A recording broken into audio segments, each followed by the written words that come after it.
Buongiorno a tutti, buongiorno anche a chi ci sta seguendo da remoto dai canali vari sia delle associazioni sia della Regione. Siamo in sala Oriana Fallaci al Palazzo Ferrofini, sede del Consiglio regionale di Venezia. E questa è la quarta di una serie di incontri che si sono tenuti in questi mesi. Il tema è BRCA1 e BRCA2, con tutto quello che porta con sé la mutazione, ovvero dalla diagnosi alla prevenzione, a test, terapie, tutto quello che può avere, che porta con sé il fatto di avere questo tipo di mutazione. Ci sono stati 2 tavoli di lavoro, uno in Lombardia, a Milano per la precisione, un altro si è tenuto a Padova e hanno portato con sé alla fine tutta una serie di informazioni utili per sapere che cosa fare, ovvero che cosa c'è che è già stato fatto nell'ambito di queste mutazioni e che cosa ancora si può fare di più al fine di migliorare la vita non solo di chi soffre, di chi ha questo tipo di mutazione, ma anche dei familiari. Attualmente teniamo presente che nell'ambito del tumore al seno più o meno il 2% delle donne hanno questa mutazione, ma il fatto di avere questa mutazione non è solo delle donne, ma può estendersi ai familiari e riguardare anche altre patologie oncologiche, come vedremo poi più avanti. In ordine alfabetico dico chi è presente oggi fisicamente oppure da remoto oppure con un contributo. Abbiamo con noi il professor Pierfranco Conte, direttore sanitario del San Camillo IRCS qui di Venezia, che sarà presente da remoto. Michele Fanello, esperto Agenas, l'Agenzia Nazionale per i Servizi Sanitari Regionali, che è qui con noi. Marco Montagna, responsabile dei tumori eredofamiliari della mammella e dell'ovaio dello IOV, l'Istituto Oncologico Veneto di Padova, che è qui a mio fianco. Buongiorno. Loredana Pau, vicepresidente di Ova Padonna Italia, che ci raggiungerà in un secondo tempo, è qui seduta insieme a noi. Lucas Pavanetto, consigliere della Quinta Commissione Politiche Sociosanitarie, che farà poi i suoi saluti iniziali. Elisa Ragazzi, referente regionale di Abracadabra, che è l'altra associazione pazienti e che è seduta insieme qui di fronte a me e che sarà poi qui a parlarci di quello che sono le valenze e le problematiche legate alla BRCA. Daniela Terribile, presidente di Susan Komen Italia, che sarà da remoto. Susan Komen Italia è un'altra associazione pazienti. Ilenia Zambito, membro della 10ª Commissione del Senato della Repubblica, che porterà il suo video contributo.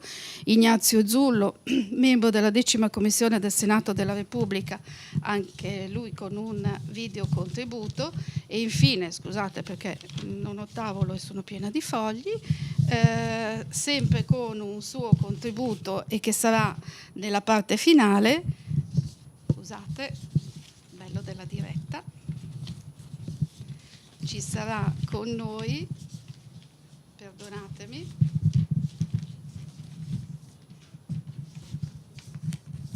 ma non riesco a trovare il foglio finale.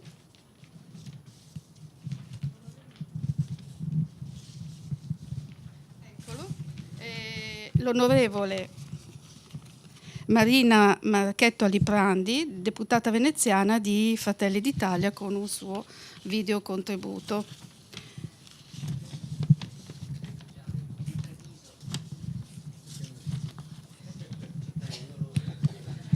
Scusatemi.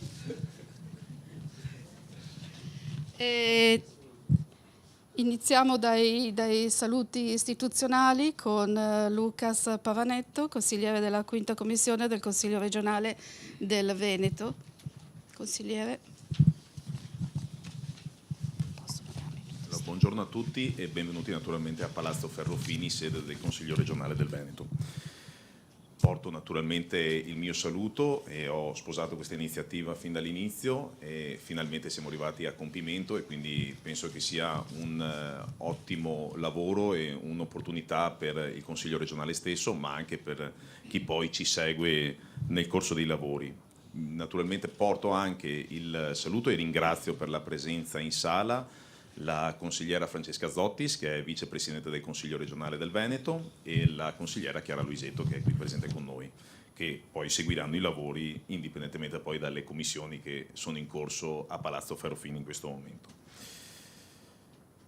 Visto il tema molto molto delicato, preferisco leggere, anche se a volte andare a braccio magari potrebbe anche essere più utile, visto che alcune delle tematiche non solo sono scientifiche, ma spesso e volentieri occupando naturalmente la vita delle persone, penso che a volte l'emozione poi sia giochi brutti scherzi, ma giochi anche belle soddisfazioni. Illustri relatori, gentili ospiti, è con profondo piacere che ho promosso questa conferenza stampa per valorizzare i risultati raggiunti dalla ricerca scientifica e consentirne la più ampia divulgazione possibile alla collettività.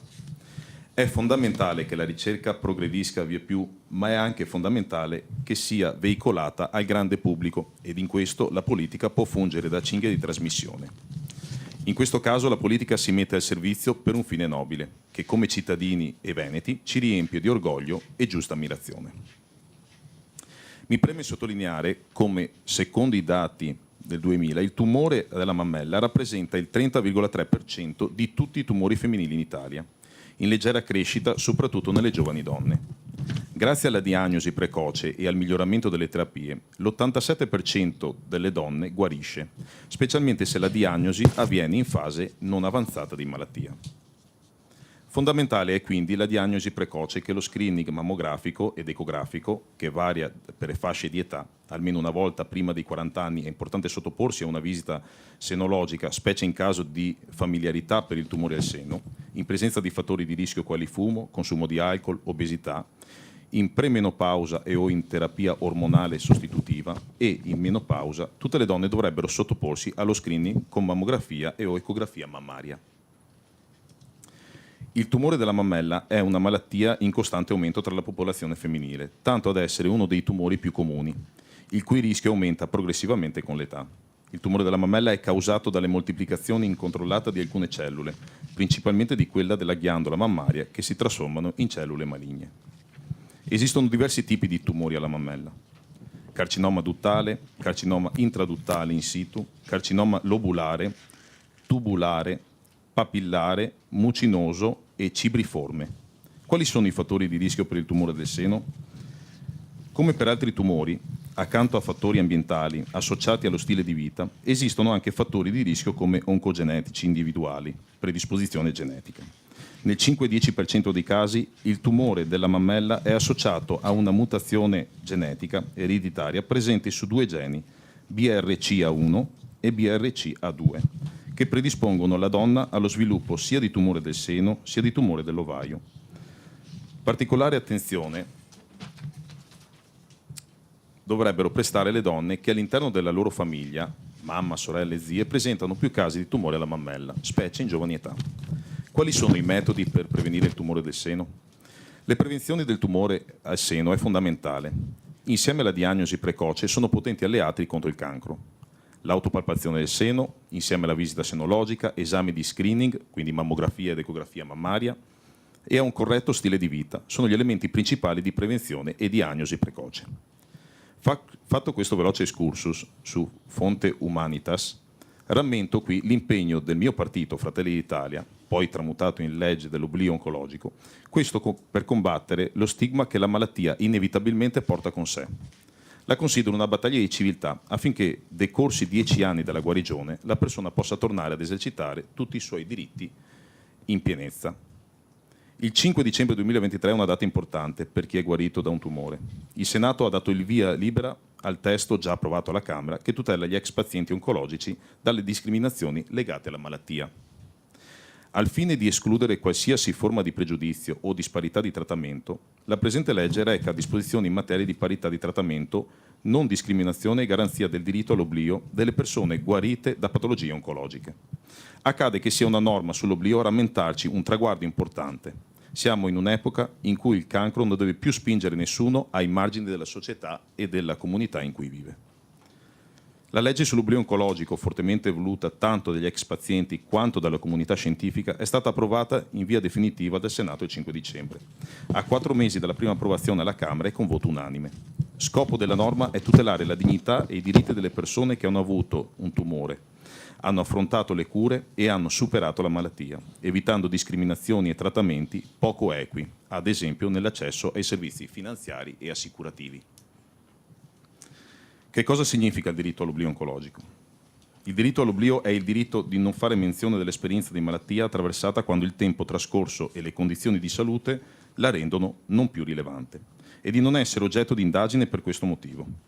E quando la malattia pregressa non è più rilevante, quando è scomparso il rischio di eccesso dovuto al cancro, un lasso di tempo identificato in 10 anni dal termine delle cure attive per gli adulti e 5 anni per i tumori diagnosticati prima del 21° anno di età, senza che vi siano verificati episodi di recidiva. Non sono pochi i guariti, gli ex malati di cancro che potranno beneficiare della nuova tutela. Si stima che siano 1 milione di persone in Italia. Una rivoluzione culturale. È una giornata importante per i malati ed i guariti del cancro, ha dichiarato con grande emozione Elisabetta Ianielli, avvocato e segretario generale FAVO, che ha ricordato il lungo lavoro delle associazioni dei malati oncologici, che noi dobbiamo ringraziare tutti i giorni perché portano la testimonianza poi anche alle istituzioni, con istituzioni, Parlamento, Governo, media e società scientifiche per raggiungere questa tappa che di un percorso che porterà a cambiamenti anche culturali importanti per il ritorno ad una vita piena e dignitosa per milioni di persone che hanno dovuto affrontare un tumore. Tutele estese. Una legge di civiltà anche per gli oncologi medici. Francesco Perrone, presidente AIOM, Associazione Italiana di Oncologia Medica, ha sottolineato gli aspetti più avanzati, una norma che esce dal perimetro delle banche per entrare negli uffici, fabbriche e altri posti di lavoro. La legge non tutela solo nei rapporti con banche e assicurazioni, ma anche in sede consensuale qualora sia prevista un'idoneità fisica nell'ambito di procedimenti di adozione. È pertanto una legge più avanzata rispetto a quanto stabilito in altri Stati che hanno già adottato questa norma sul tema. Ricordato doverosamente questa importante legge fortemente voluta dal governo Meloni, ora cedo la parola ai nostri illustri ospiti, che ringrazio vivamente di essere qui presenti oggi e per il proseguo della conferenza stampa. Grazie a tutti e buon lavoro. Grazie consigliere e grazie anche per l'ospitalità a Venezia in questo palazzo che è proprio bello, devo dire. Adesso abbiamo 2 videocontributi del senatore Ilenia Zambito, membro della 10ª Commissione del Senato della Repubblica, e del senatore Ignazio Zullo, membro della 10ª Commissione del Senato della Repubblica e del gruppo Fratelli d'Italia. Il tumore al seno con mutazioni geniche negli ultimi anni ha ricevuto molta attenzione da parte dei ricercatori e infatti sono stati realizzati dei nuovi farmaci innovativi, non solo farmaci innovativi, ma anche addirittura medicina di precisione, quindi è importante che tutti questi dispositivi arrivino più velocemente possibile al letto del paziente e quindi si investa di più appunto nell'acquisto e nella messa a disposizione di questi farmaci il più rapidamente possibile. Certamente è importante anche investire molto di più sugli screening, perché gli screening sono ciò che fanno sì che l'aspettativa di vita delle pazienti che potenzialmente si potrebbero ammalare si allunghi e sia più lunga di quella attuale. Quindi investire di più, tutte queste cose sì, è chiaro che costino di più al sistema sanitario nazionale, però noi dobbiamo sempre fare un calcolo di quanto invece questi investimenti fanno risparmiare, non soltanto dal punto di vista economico ma anche sociale. Sicuramente se facessimo un calcolo accurato ci renderemo conto che la spesa, l'investimento iniziale in più si traduce in un risparmio economico ma soprattutto in un risparmio sociale.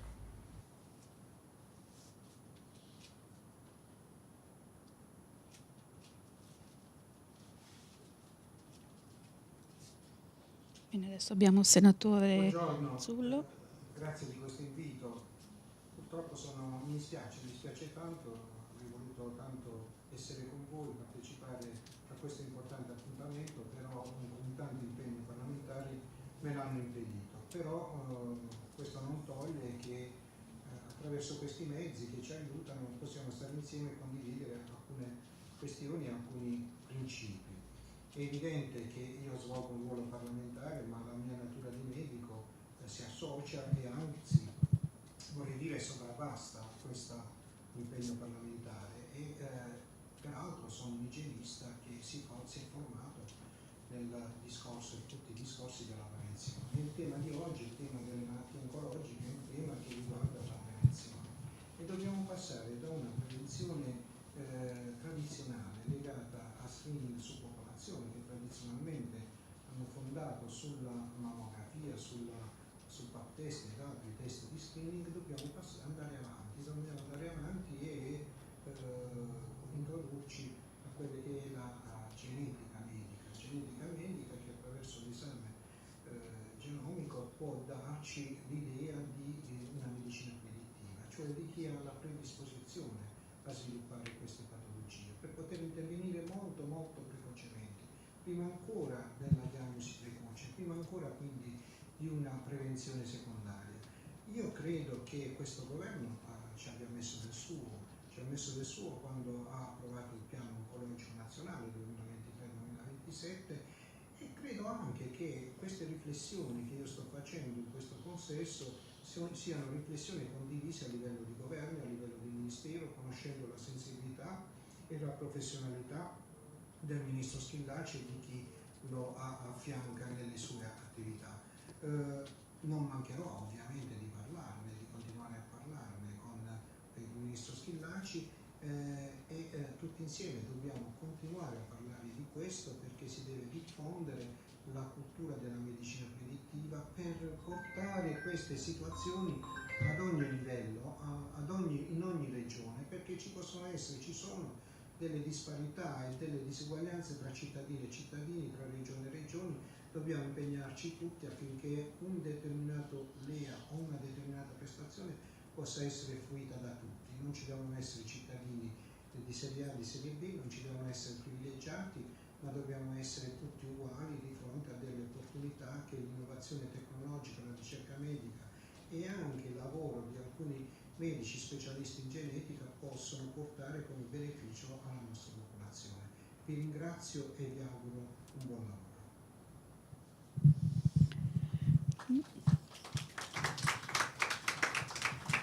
Dottor Montagna, sono anni che ci ricordiamo tutti, perlomeno noi giornalisti e anche il pubblico, una volta era la mutazione Jolie, quando se ne è iniziato a parlare un po' di più su larga scala. E grazie peraltro a lei se comunque si è iniziato veramente a parlare di quello che significava avere una mutazione BRCA. Sono passati tanti anni, è cambiato molto, adesso si sa che non è più solo seno e ovarie, che ci sono tutta una serie, c'è un albero genealogico vero e proprio in famiglia. Che cosa significa? Qual è l'importanza di sottoporsi al test e qual è il significato e quali sono le ricadute, mi perdoni il termine, sulla famiglia?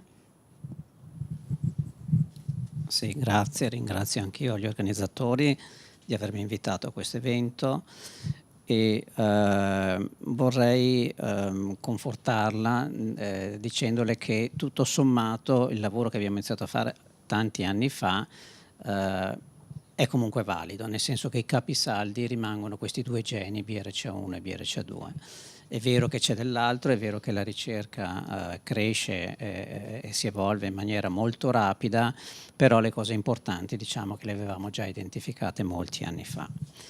Che cosa vuol dire ricercare le mutazioni di questi due geni? Vuol dire fare un lavoro che è un lavoro spesso complesso.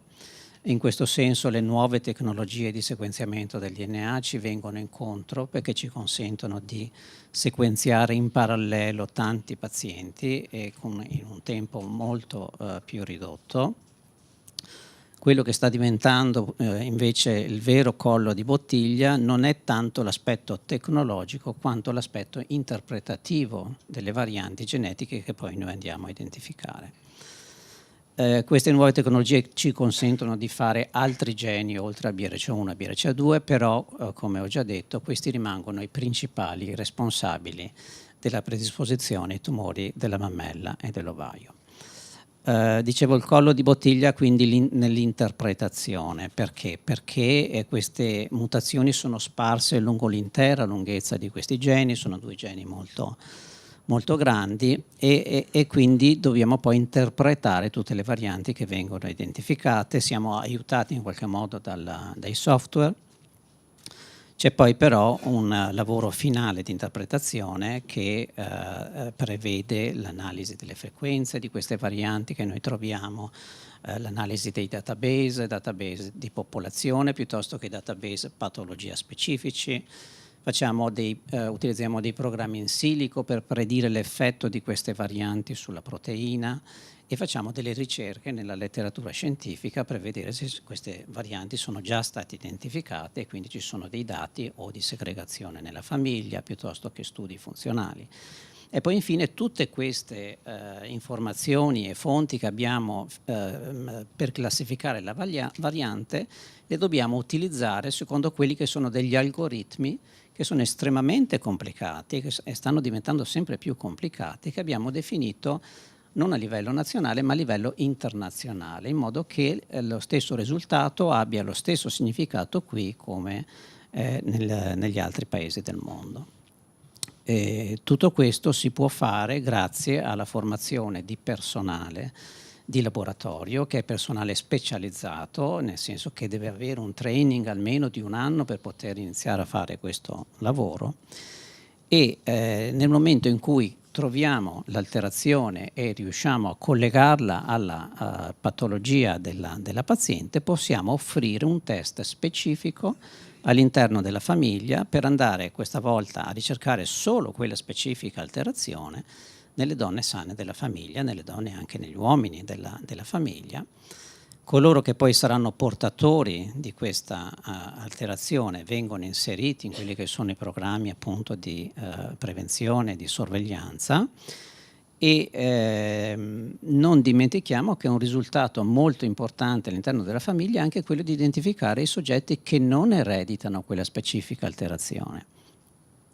Questo perché queste sono ragazze giovani che molto spesso vivono nell'ansia di ammalarsi da un momento all'altro e avere a disposizione questo test e poter dir loro che non hanno ereditato la mutazione della famiglia è un risultato estremamente importante.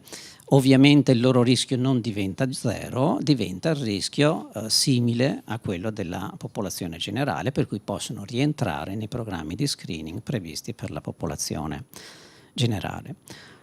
Ora, a fianco a questo che è stato, diciamo, il nostro obiettivo principale fin dalla fine degli anni 90, quando sono stati identificati questi geni, si è aggiunto di recente un altro aspetto che è quello della cura delle pazienti che hanno mutazione BRCA1 o BRCA2. In questo caso la mutazione non è più, come dire, diventa un'arma che abbiamo a disposizione per poter aggredire la malattia in maniera molto selettiva, molto specifica. Quindi ci sono dei farmaci che ci consentono di andare in maniera mirata, che hanno un effetto prevalentemente, quasi esclusivamente sulle cellule tumorali che sono deficitarie dei geni BRCA1 e BRCA2 e questo aspetto terapeutico ha consentito appunto la messa a punto di strategie terapeutiche di cui ci parlerà poi il professor Conte, non soltanto per il tumore della mammella ma anche e soprattutto per il tumore dell'ovaio, ma anche per il tumore della prostata e il tumore del pancreas, che sono 2 tumori un pochino più frequenti all'interno di queste famiglie. Ora questi 2 aspetti, quello della famiglia legato alla prevenzione e quello terapeutico, sono 2 aspetti completamente diversi, hanno caratteristiche diverse. Il primo appunto nasce all'inizio degli anni 90, questo aspetto invece legato alla terapia è un qualcosa di più recente che nasce attorno al 2014-2015, soprattutto per il tumore dell'ovaio. E mentre per la famiglia abbiamo una serie di criteri che ci permettono di massimizzare quella che è la probabilità di mutazione, cioè la presenza di una malattia in giovane età, la presenza di più casi all'interno della famiglia, la presenza di alcuni tumori specifici come quello dell'ovaio che è abbastanza predittivo di mutazione. Tutti questi criteri ci consentono di identificare delle situazioni che hanno una buona probabilità di mutazione. Diverso il discorso della terapia, dove i criteri non necessariamente seguono una probabilità di mutazione, ma seguono quello che è un criterio clinico, patologico, a seconda del tipo di malattia, noi possiamo o meno offrire questo tipo di terapia e quindi di conseguenza il test. C'è anche una differenza molto importante in termini di necessità del test, di tempi in cui il test diventa necessario. Se all'interno di una famiglia una persona è predisposta fin da quando nasce, quindi il test non ha generalmente un carattere di urgenza, se parliamo di terapia i tempi invece sono molto stretti e sono quelli dettati dall'agenda terapeutica, per cui generalmente si tenta di dare un risultato a scopo terapeutico almeno all'interno di un mese di tempo. Non possiamo permetterci di metterci 2 o 3 mesi per dare un risultato che serve per la programmazione terapeutica.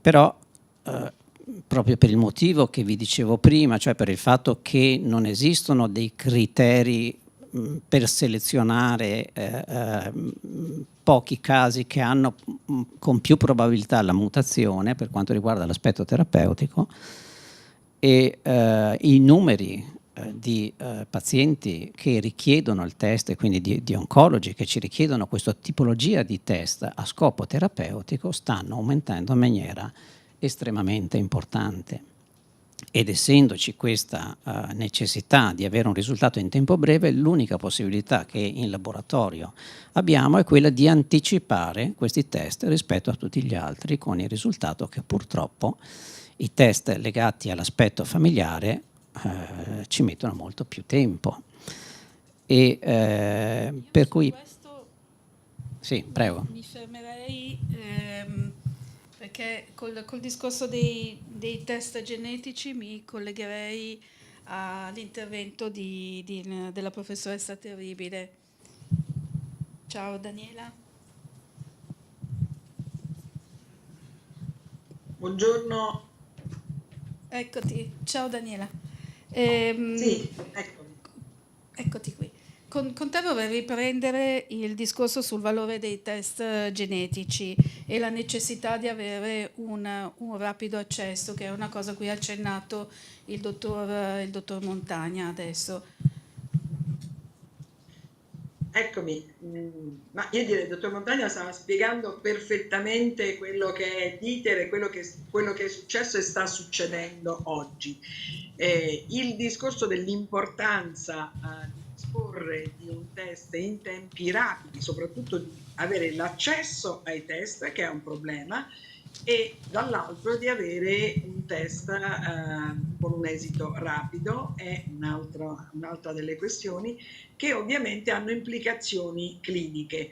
Il professor Conte poi penso che sottolineerà l'aspetto legato ai farmaci che stanno cambiando la vita di questi pazienti, sono collegati alla positività del test, ma ancora prima arriva una parte che riguarda sia le donne sane ma che risultano affette da questa mutazione, da questa variante, per le quali può essere preso in considerazione un atteggiamento che va dalla parte chirurgica addirittura, quindi alla rimozione degli organi a rischio, cioè seno e ovaie, oppure uno schema di sorveglianza. E il discorso ancora più delicato è in presenza di tumore in soggetti affetti da mutazione, in cui l'intervento chirurgico può essere completamente modificato rispetto a chi non ha questa variante. Quindi è importante innanzitutto un'azione di sensibilizzazione e di formazione anche degli operatori. I chirurghi devono sapere che non devono porsi il problema, non lo deve porre l'oncologo dopo il problema di una positività del test della paziente, ma bisogna saperlo prima e sottoporre la paziente prima a questo test, quindi arrivarci, avere il risultato in tempi compatibili con una chirurgia sollecita e di conseguenza avviare tutto il percorso che oggi ha veramente molteplici possibilità e vie d'uscita.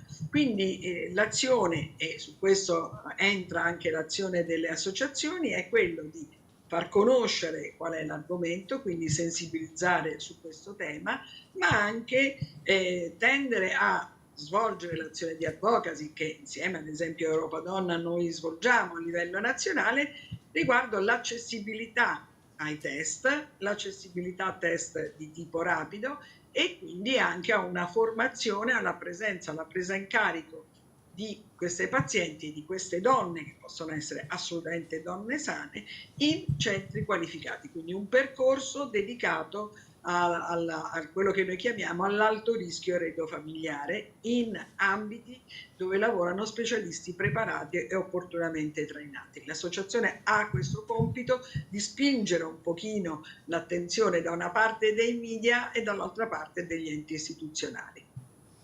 Grazie Daniela, sia il dottor Montagna sia la professoressa Terribile hanno chiamato in causa il professor Conte. Daniela rimani che poi magari ci sono anche delle domande. Professor Conte? Sì, buongiorno a tutti, mi spiace non essere lì con così tanti amici, amiche, colleghi e colleghe ad affrontare questo argomento così importante. Beh, il dottor Montagna e la dottoressa Terribile hanno già chiaramente espresso qual è la rilevanza di questi test, sia a scopo di identificare famiglie a rischio di sviluppare determinate neoplasie e quindi sottoporle a sorveglianza o eventualmente interventi di chirurgia riduttiva del rischio, sia a scopo di individuare pazienti con neoplasie da trattare con farmaci specifici. Ma quello che io vorrei mettere in particolare evidenza è quanto di tutto questo sapere davvero arriva a tutte le persone interessate. E qua purtroppo devo dire, bisogna introdurre note di allarme. Io ricordo che quasi 30 anni fa la dottoressa King, che è stata una delle prime scopritrici del gene BRCA1, fece a un congresso, concluse una sua presentazione sulla identificazione del gene BRCA1 dicendo: d'ora in avanti nessuna donna BRCA mutata dovrà più morire per tumore dell'ovario e tumore della mammella. Sono passati quasi 30 anni e siamo molto lontani da questo obiettivo. Siamo molto lontani da questo obiettivo che purtroppo, peraltro è stato accettato anche da alcuni dei politici che sono intervenuti. Esiste ancora una grande disomogeneità di accesso al test, anche se i criteri di selezione delle famiglie a rischio sono codificati oramai in maniera molto chiara a livello nazionale, a livello internazionale. Troppo spesso succede che cittadini, cittadine che dovrebbero accedere a una consulenza oncogenetica ed eventualmente accedere al test non hanno questo percorso. Troppe volte succede ancora questo e troppe volte ancora succede che pazienti con tumore che potrebbero essere BRCA correlati e dove l'eventuale documentazione, una mutazione di BRCA implicherebbe un percorso terapeutico diverso, non vengano testati o vengano testati troppo tardivamente. Nella mia attività clinica io svolgo spesso anche attività di seconda opinione. Vi posso assicurare, per citare un esempio, che nel tumore triplo negativo, che è il più aggressivo dei tumori mammari e che è di per sé, indipendentemente da qualunque storia familiare, un'indicazione a richiedere il test BRCA, troppo spesso ancora questo test non viene richiesto e anche qualora venga richiesto, tranne rare lodevoli eccezioni, come di questa ad esempio lo IOV di Padova, il test viene effettuato tardivamente, quando oramai la donna ha magari già iniziato una chemioterapia più altri farmaci, ad esempio l'immunoterapia, perdendo l'opzione di fare un farmaco estremamente efficace e tra l'altro molto ben tollerato, che è mirato ai tumori BRCA mutati. Vi posso assicurare che in quasi il 90% dei casi le donne con tumore mammario triplo negativo iniziano un trattamento senza avere ancora un test BRCA disponibile, o perché non è stato richiesto o perché, pur essendo stato richiesto, i tempi di esecuzione e di refertazione non sono compatibili con le esigenze cliniche, che ovviamente è quelle di iniziare il più rapidamente possibile un trattamento.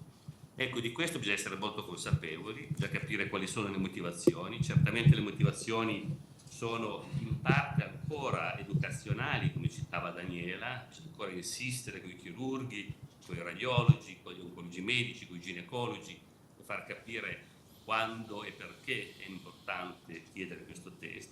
Sono in parte organizzativi, sono pochi i laboratori attrezzati, sono pochi i genetisti, e qui faremo richiamo all'esperienza di Marco Montagna. Marco Montagna è un oncogenetista, quindi è perfettamente integrato in un gruppo multidisciplinare, consapevole delle esigenze cliniche dell'oncologo. Alle volte mi succede, in altre realtà, di discutere con genetisti che considerano il test come se fosse per l'appunto un test diciamo di genetico, che può essere eseguito con i tempi di anche qualche mese, non rendendosi così conto appieno che invece questo test può determinare una scelta di strategia terapeutica e quindi necessita assolutamente di essere eseguito nei tempi dovuti. Quindi mancanza di laboratori, mancanza di oncogenetisti, quindi genetisti specializzati per le tematiche oncologiche, e questa disomogeneità, temo, è molto molto grande, molto più grande di quanto sospettiamo. Lo è geografica e lo è anche all'interno delle stesse regioni. Ho citato lo Iovo come uno degli esempi virtuosi, ma non tutte le donne o non tutti i pazienti in generale del Veneto hanno la possibilità di accedere nei modi e nei tempi giusti a questa diagnostica, come lo hanno ad esempio quelli che afferiscono al centro di Padova. E più si scende peggio è, purtroppo, questo problema. Questo affresco cambia con il gradiente proprio nord, centro, sud in maniera incredibile, prendendo, quindi facendo perdere delle grandi opportunità di cura a una fetta importante di nostra popolazione di pazienti. Fra l'altro ricordiamoci che domenica è il World Cancer Day e il claim di quest'anno come dell'anno scorso è Close the Care Gap, e pensiamo che queste siano questioni che riguardano, problematiche che riguardano magari popolazioni di altre nazioni, quando invece ci accorgiamo oggi, e non solo oggi, ci sono tante realtà qui in Italia che fanno parte di questo appello, rientrano nel fatto che anche da noi ci sono disparità. Io ringrazio il professor Conte, che so che non può rimanere collegato ancora a lungo, e grazie perché ci ha anche dato dei bei dati e delle informazioni in più che ci fanno capire ancora di più quanto lavoro c'è ancora da fare. Dottor Fanello, brevemente, quali sono i dati in Regione Veneto per quanto riguarda il tumore al seno? Allora, io sono stato invitato, e ringrazio di questo invito, come esperto Agenas per portare l'idea di quanto il contributo della disciplina dei data analytics, cioè dell'analisi dei dati, possa essere di supporto alla prevenzione e alla terapia dei tumori, così come di tutte le altre patologie. Quindi non ho ritenuto di tediare l'uditorio in sala e lontano con numeri che riguardano la Regione Veneto, anche perché non ho avuto l'accesso diretto a questi dati. Ho accesso diretto a dati di altre regioni, in particolare su progetti di stratificazione del rischio della popolazione in ambito oncologico, ma anche in ambito cronico. La mia considerazione riguarda un aspetto che ha a che fare con la scienza collegata alla tecnologia. Il vero problema che noi abbiamo a livello nazionale, ed è molto diverso in regioni diverse, lo citavano, anzi la professoressa ne faceva cenno in modo molto esplicito, il problema della raccolta e dell'integrazione dei dati per riuscire a intercettare precocemente dei segni patognomonici che possono poi indurre l'esordio di una malattia grave. In questo caso c'è una scienza che poi si è tramutata in una tecnologia che ha un bruttissimo nome per chi parla di salute, business intelligence. Il business con la salute c'ha veramente poco a che fare.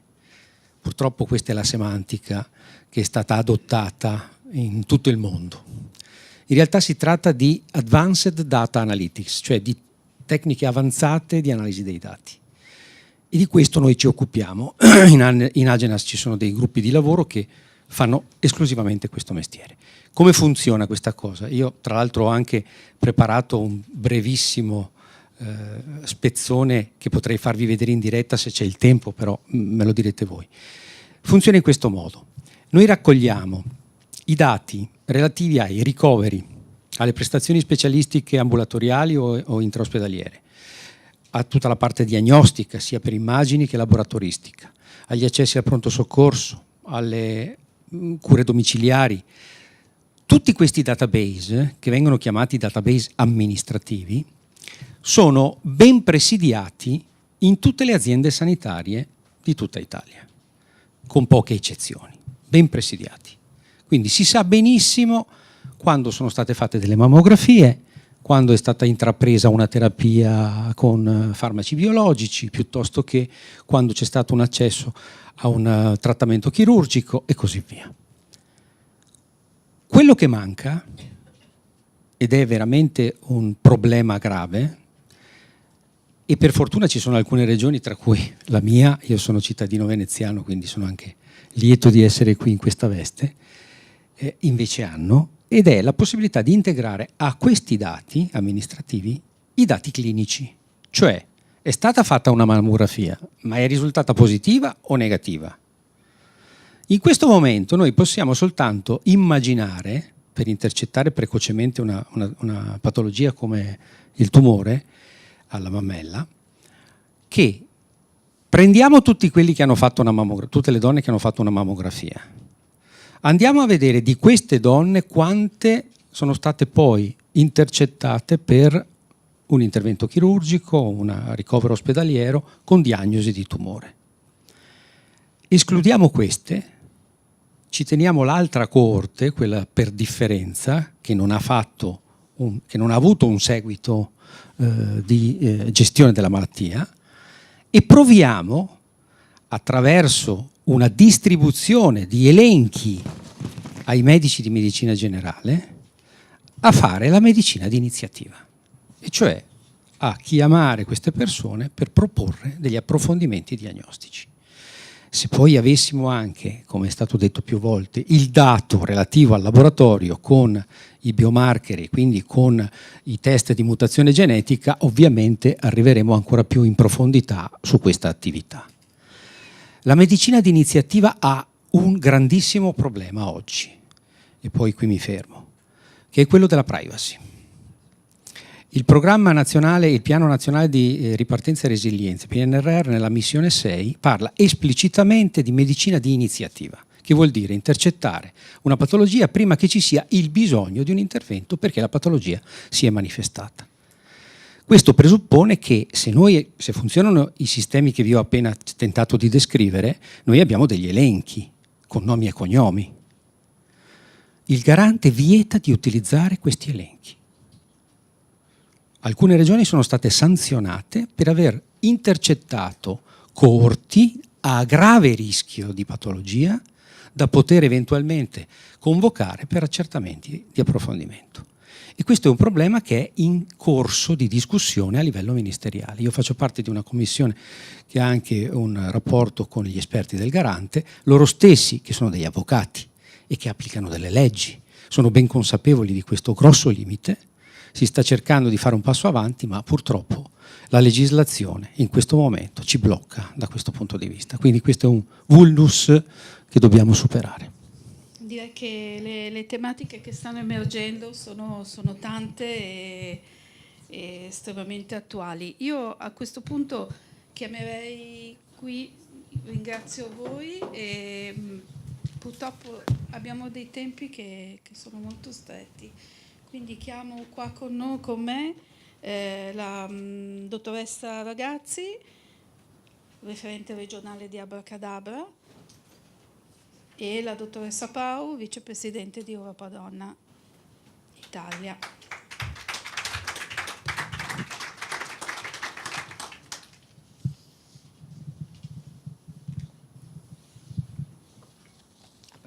Comincio io?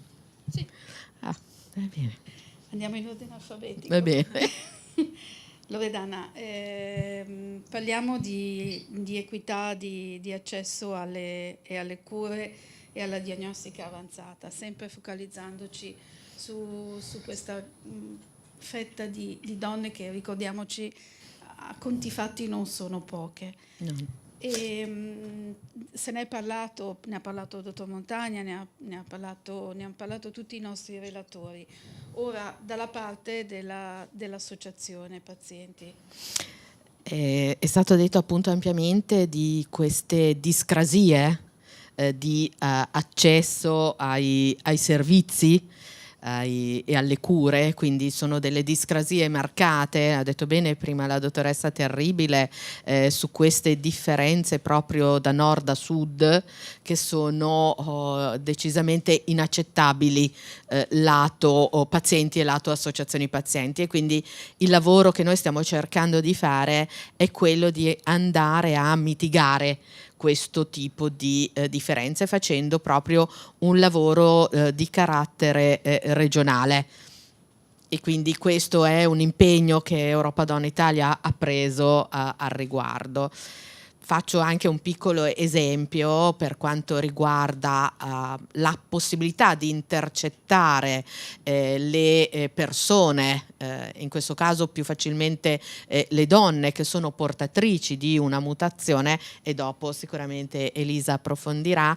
Come Europa Donna Italia, all'interno di un progetto di sensibilizzazione per migliorare l'adesione allo screening mammografico organizzato appunto dal servizio regionale, chiediamo che venga sistematicamente verificata l'eventuale familiarità all'interno della famiglia. Quindi c'è questo servizio di medicina di prevenzione ai quali le cittadine sane accedono su invito da parte del servizio sanitario regionale, e perché non approfittare di questo accesso spontaneo che le signore fanno per verificare se all'interno della propria famiglia c'è una storia di familiarità.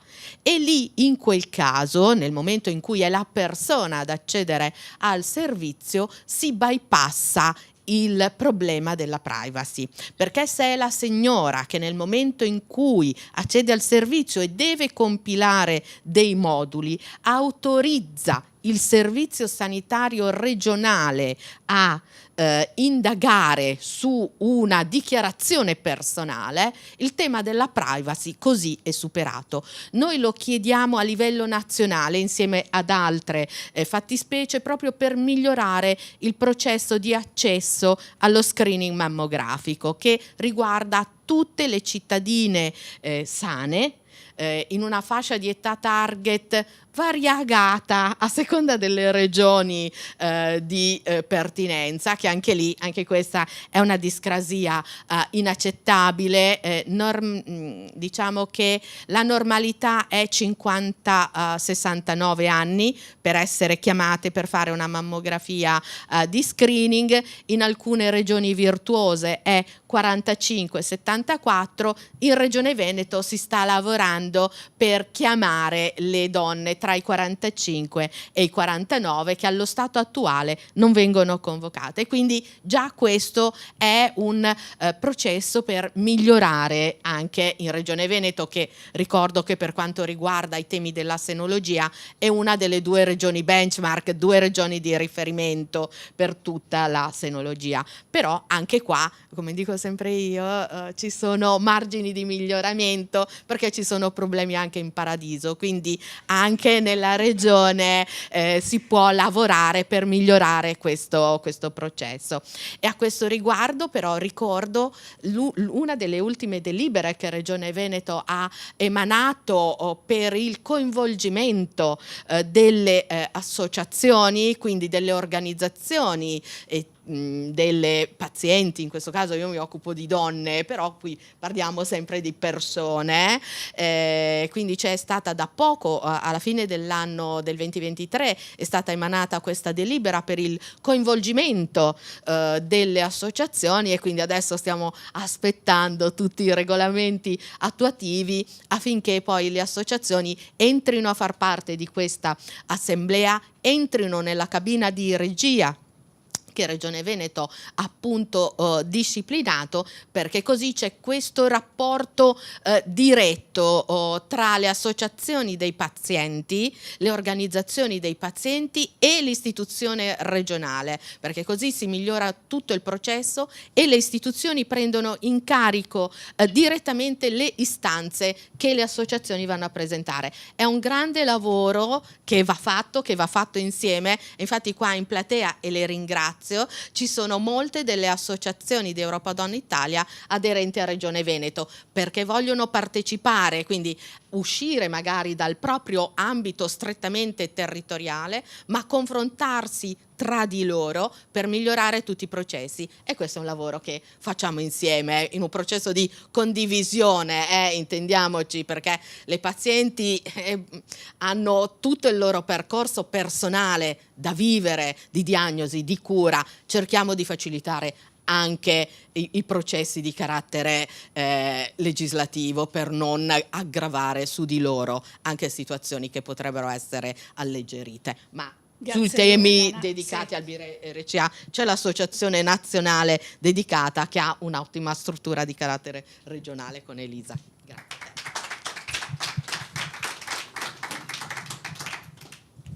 Dottoressa Ragazzi, ultima ma non meno importante, direi. Durante tutta questa mattinata è continuamente emerso il fatto che le regioni non hanno tutte la stessa offerta e lo stesso approccio nei confronti di chi ha una mutazione. Dico chi ha perché per l'appunto, come si è detto, non sono più solo delle donne, cioè gli studi hanno permesso di capire che ci sono anche in famiglia, possono esserci anche uomini con la mutazione. A lei. Io ringrazio intanto per l'invito a partecipare, perché per noi, per Abracadabra, è importantissimo essere qui come portavoce appunto di tutte le persone portatori della mutazione BRCA. Noi lavoriamo proprio per questo. Noi siamo nate da 8 anni, quindi è un'associazione relativamente giovane, però già in 8 anni abbiamo visto un cambiamento enorme da questo punto di vista. Abbiamo sempre cercato appunto di lavorare insieme alle istituzioni e ai sanitari per diffondere la corretta informazione sui tumori BRCA associati. Si faceva riferimento poco fa agli screening. Purtroppo la mutazione BRCA è una mutazione che colpisce specialmente le donne giovani. Quindi anche il tema dello screening per noi è molto importante, anzi si dovrebbe avere l'accesso al test genetico molto più facilmente, perché se riusciamo ad intercettare una persona mutata prima di sviluppare un tumore, ovviamente per noi è una vittoria in questo senso. Infatti appunto sia l'estensione al test genetico che alle cure appropriate per noi è molto importante. Purtroppo questo non è uniforme, come dicevamo, in tutto il territorio nazionale. Ci sono delle differenze sia per quanto riguarda i percorsi diagnostici e terapeutici, PDTA, che riguardano appunto i tumori eredofamiliari, che per quel che riguarda le esenzioni alle visite di controllo di 99 o di 97 come si vogliono chiamare, insomma. Le differenze si trovano perché non spesso tutti sono accessibili per uomini e donne. Alcune regioni li limitano solamente alle donne, mentre, come giustamente stavamo dicendo, la mutazione BRCA riguarda tutti i generi, sia uomini che donne, anche se è vero gli uomini in percentuali inferiori, però comunque in famiglia io personalmente ho dei casi anche di mutazione maschile, quindi ci sono. E da questo punto di vista di percorsi diagnostici e di esenzioni non c'è molta differenza essenzialmente tra nord e sud, nel senso non è quella la differenza, perché in regioni che noi riteniamo virtuose come Lombardia per esempio e Piemonte i PDTA ancora non ci sono, ed è una cosa molto importante da poter sviluppare a livello regionale il PDTA, perché è un percorso che deve essere uguale per tutti, mentre per esempio in Sicilia ci sono già questi percorsi da dover seguire. Anche per quel che riguarda l'accesso, appunto, come dicevamo prima, alle cure, quindi l'esenzione, la D99, in Lazio non c'è, in Lazio non esiste, mentre anche con l'aiuto, devo dirlo, di Abracadabra, in Basilicata da poco siamo riusciti ad avere l'esenzione D99 per le cure, per l'accesso, più che le cure, per le visite preventive, per il monitoraggio, grazie. In Veneto abbiamo la D99, è stata approvata nel 2019 ed è valida sia per uomini che per donne, ovviamente. Questo, come dicevamo, è importantissimo. Poi noi come associazione, come tutte le associazioni, ci impegniamo a prendere in carico il paziente, a cercare di portarlo nei centri specializzati, perché noi conosciamo i centri specializzati, conosciamo le breast unit che lavorano nella rete oncologica, conosciamo le ginecologie oncologiche che lavorano appunto specializzate nel tumore dell'ovaio per la donna, o come i pancreatic center, che abbiamo detto essere anche lì una parte purtroppo che può riguardare la mutazione BRCA. Negli ultimi anni, quello che dicevo appunto prima rispetto all'età, noi abbiamo avuto una richiesta da parte di giovani donne sempre maggiore di aiuto. Quel che abbiamo notato è che appunto è diminuita l'età, però sono arrivate donne sane che chiedono aiuto. Questo vuol dire che comunque un lavoro di inserimento, un lavoro di conoscenza di questa mutazione si sta facendo. C'è ancora sicuramente tanto da fare, però le persone ci chiedono aiuto e sono persone sane. Questo è importantissimo per noi, perché la persona sana può intraprendere dei percorsi di prevenzione che possono essere appunto le visite preventive che vengono fatte, come anche dei percorsi chirurgici di prevenzione che vengono comunque proposti poi a una certa età alle pazienti, alle persone, scusate, non alle pazienti, perché in quel momento non sono pazienti ma sono solo portatrici della mutazione BRCA.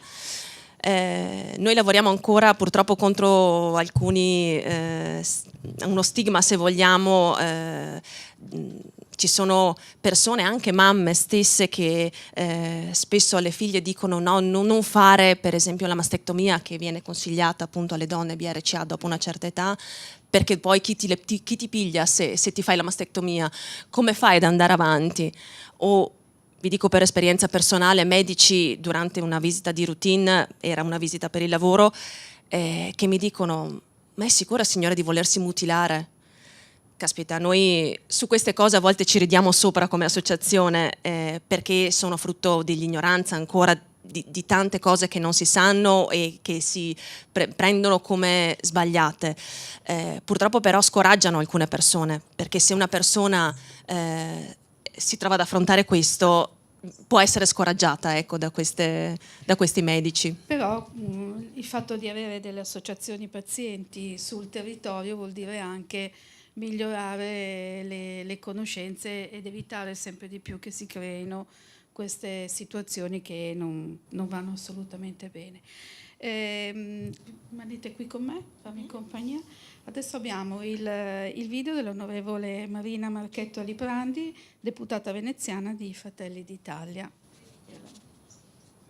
Ma volevo solo aggiungere che non è solo questione dei medici, è proprio una questione di educazione e di conoscere qual è l'evoluzione su questo argomento, perché anche sull'argomento di riduzione del rischio chirurgico ci sono varie possibilità, ed è bene che si sappiano, è bene che la classe medica lo sappia, ma anche le donne lo sappiano, e quindi l'associazione come Abracadabra porta un grosso contributo, ma non esistono delle posizioni, diciamo, talebane che altrimenti non fanno che scoraggiare tutto quello che è il progresso. Quindi ben venga una sensibilizzazione da parte delle associazioni e una formazione più adeguata da parte dei medici. Certo, e in questo ci vuole una certa sinergia fra medici e associazioni.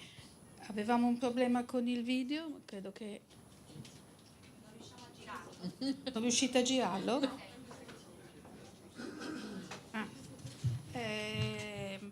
Va bene, per problemi tecnici purtroppo a questo punto non riusciamo a far vedere il video dell'onorevole Marchetto e non so se ci sono delle domande in sala.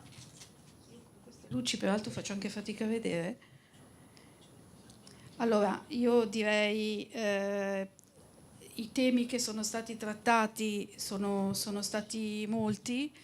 Facciamo risalire il consigliere. Direi di sì. Direi che abbiamo trattato, sono stati trattati veramente tanti temi, e tutti che hanno come alla fine c'è un impegno che deve essere veramente di tutti a far sì che intanto ci sia una maggiore omogeneità e che quindi su tutto il territorio nazionale i test siano disponibili, che ci sia una maggiore informazione e che non si creino più situazioni come quelle che ci sono state raccontate. Io chiedo al consigliere Pavanetto di essere ancora qui con noi per i saluti finali, visto che è stato il nostro... Allora, grazie. Immeritatamente chiudo questa giornata. Devo dire che è formativa non tanto solo per i contenuti, ma per la modalità con la quale è stata affrontata, perché seppur a brevi tratti la testimonianza del lavoro che viene fatto sia dalle associazioni che naturalmente dai medici è importante. Bisogna fare più sinergia, bisogna fare più squadra. Penso che questo da parte di noi consiglieri, prima ne erano presenti anche altri di altre formazioni, e che questo penso possa fare piacere, perché questi sono problemi che devono essere risolti in maniera trasversale, non sono problemi di parte, e questo lo dico sempre, ci tengo a dirlo, e quindi la prima cosa che noi dobbiamo fare è creare sinergia proprio tra quelle che sono le associazioni che spesso spingono su queste iniziative, e da una parte però anche la parte sanitaria che magari a fatica riesce a dare delle risposte per naturalmente mancanza di risorse o di personale. Ecco, il lavoro della politica è quello di creare sinergia per trovare un equilibrio e poter rafforzare, e come diceva prima, che anche in Paradiso insomma c'è qualcosa che si può migliorare o ci sono dei problemi, anche qui in Veneto, dove magari rispetto alle altre regioni possiamo essere un'eccellenza rispetto alle altre regioni, dobbiamo ancora di più lavorare per migliorarci, e quindi penso che questo sia l'impegno nostro, l'impegno da parte della regione che costantemente lavora su questo tema. Quindi grazie a tutti e buon lavoro, perché penso che il lavoro non si fermi qui con questa conferenza, anzi continui in maniera esponenziale. Grazie. E chiediamo alle rappresentanti dell'associazione se hanno piacere di venire a fare una foto qui tutti insieme con il consigliere e i relatori di questo momento. Anche voi rimanete sì.